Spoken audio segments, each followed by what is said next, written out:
John, the president calling this impeachment inquiry a lynching. The average person at home might say, I don't know, he says crazy things all the time. Does this one feel different?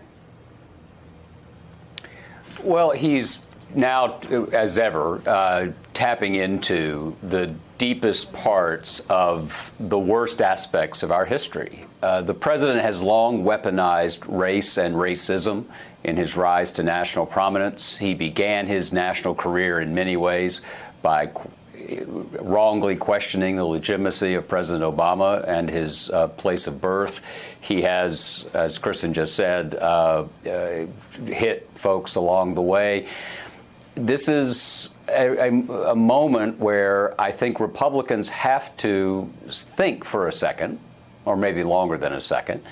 Is this the kind of person you want to go to the cross for? Is this the kind of person you want to be seen in the long light of history as having supported?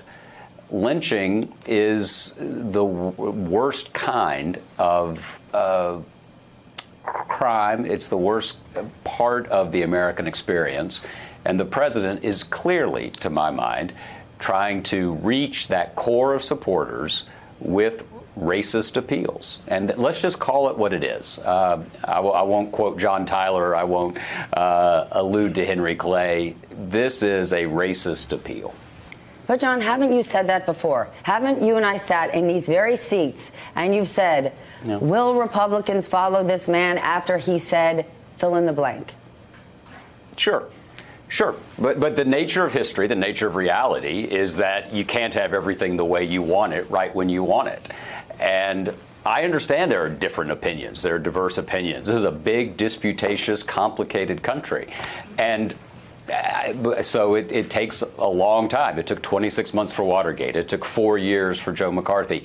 It took a century to undo Jim Crow as much as we have undone it, even so far as we've undone it.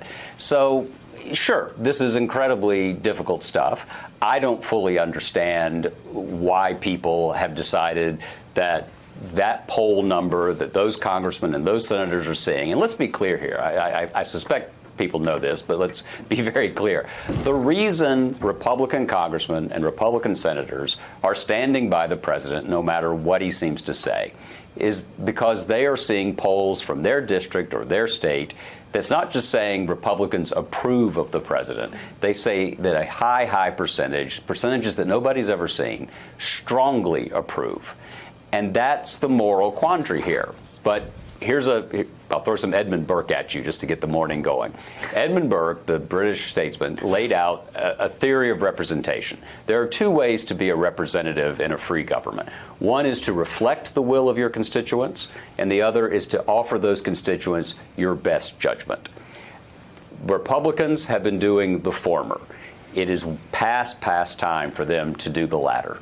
All right, someone who's not going to be standing by the president, I don't believe today, will be Bill Taylor. Corey, he's going to be testifying on the Hill. How important is he, not necessarily for Democrats, but for the American people as it relates to filling in the blanks? Oh, I think very important, because he was a first-hand participant to the exchange between the politically appointed ambassador to the European Union, to the administration's special representative for Ukraine, and Ambassador Sondland from the EU was in direct contact with the president. So even though the White House Chief of Staff, Mick Mulvaney, has already admitted that the president held up military aid for Ukraine in order to exact a political price that would be helpful to the president domestically, which is far beyond the pale.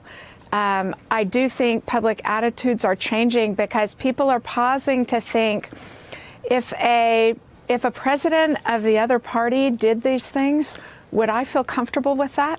And I think the extent to which he is calm, reasonable, and reminds us what great professionals the civil servants in the American government are, the more damaging it will be to the president.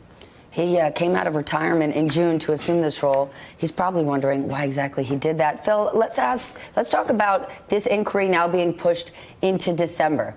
Who is that good for? Who's that bad for?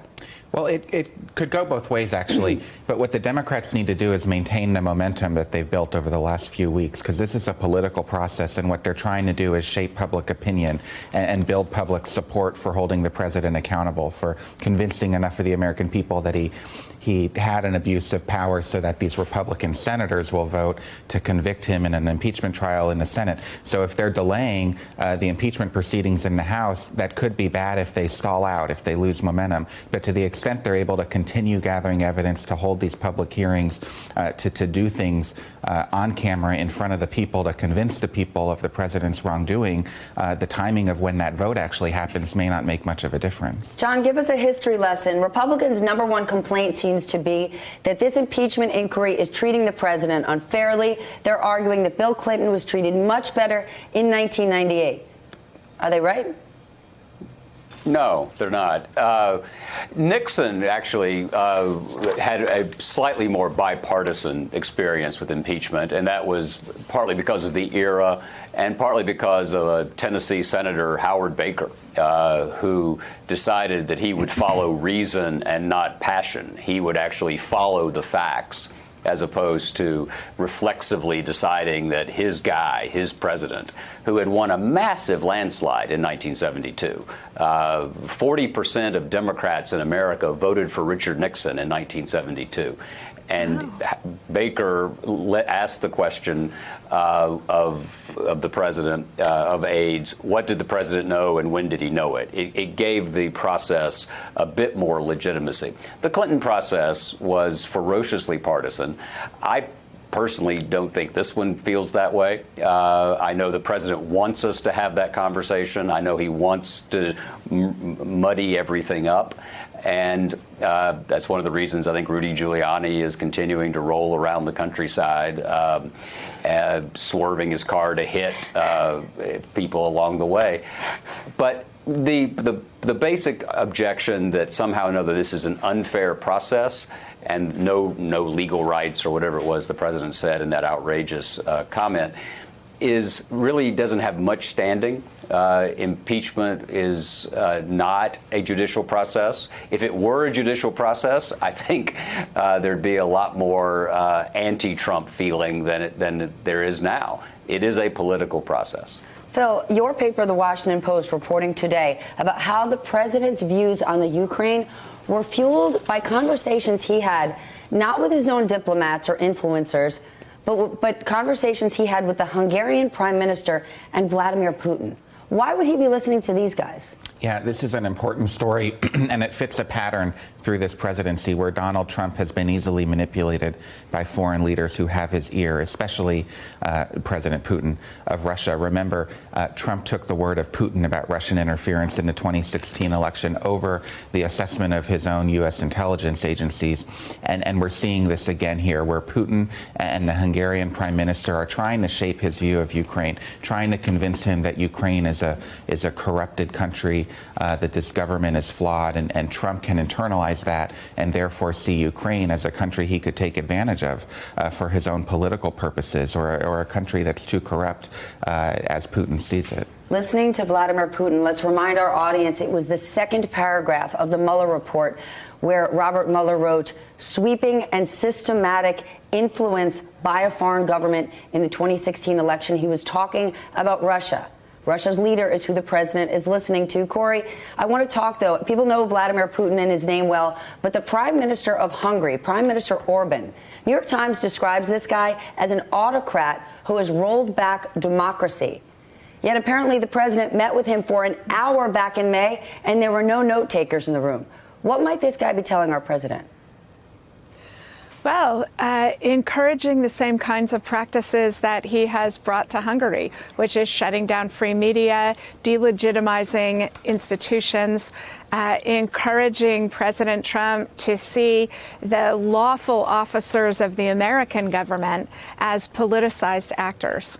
What Viktor Orban has done to Hungary would be a terrible tragedy. It's a terrible tragedy for Hungary. It would be an incredible tragedy for democracy in America if it were to happen here.